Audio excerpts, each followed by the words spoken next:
Актанышка зур үзгәреш кертеп булмый. Әз генә агачларының менә утыртылу тәртибен үзгәртерик. Шахматный тәртиптә утыртсак әйбәт агачларның, аннарысын күбрәк зәңгәр шыршы, туйлар, яшел можжевельниклар кертирдек, аның төрле формалары бар. Ну, сезнең Актанышыгыз менә Европа биеклегендә яшелләндерелгән.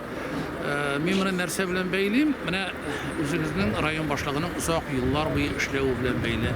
Ул монда шушы якныкка, туган җиренә хезмәт итә. Үздерү бу менә шушыңа яшелләндерүгә зур әһәмият биргән.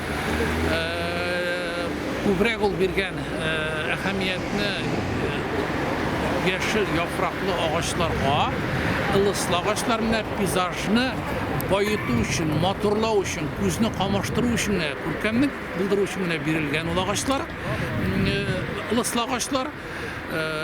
Менә фән өлкәсендә эшләүче кешеләр, галимнәр әйтүе буенча, күбрәк углекислородны үзенә үзләштерә, яфраклы агачлар, ылыслы агачлар үзләштерә. Топольләр жылына 35 тонна углекислородны үзләренә җитеп, кислород бирәләр, ылыслы агач. Нарат агачы 5 кенә тонна үзенә углекислородны ала. Менә чагыштыру өчен, менә бу процентлар агачларның өлеше, гомумән яшелләндерүдә ылыслы, яфраклы агачлар, булар монда менә Европа биеклегендә. Миңа бу әйбердән бик шат. Ну, аннарысын тагын бер әйбер бар. Күп кенә агачлар алынганнар үз вакытында урманнан. Алар инде без әйтәбез стадийный старый дип, шурына күрә карт агачлар булганнар. Алар инде күчереп утыргач, яхшы шартлар тудыргач, үсеп китәләр.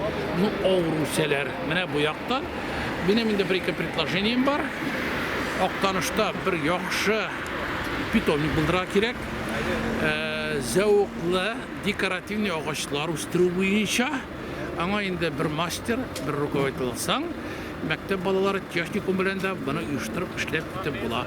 Мин инде бу өлкәдә менә әгәрдәген шушындай фикергә килә икән, район инде бер 5 гектарлы питомник ачарга. Мин инде любой вакытта сәламәтлек булса, килеп, бу эштә ярдәмемне күрсәтеп булышып йөрергә әзерсез. Әзер, чын татарча сөйләшәләр, исәнләшәләрме?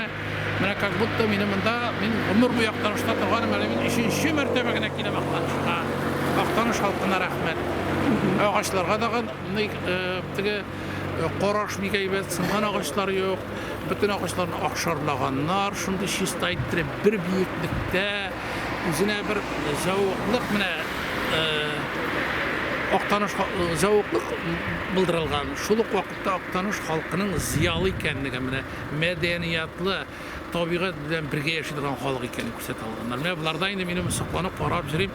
Бу бик күп шәһәрләрдә, бик күп районнарда булдым. Мондый хәлне бер районда да күрмәдем.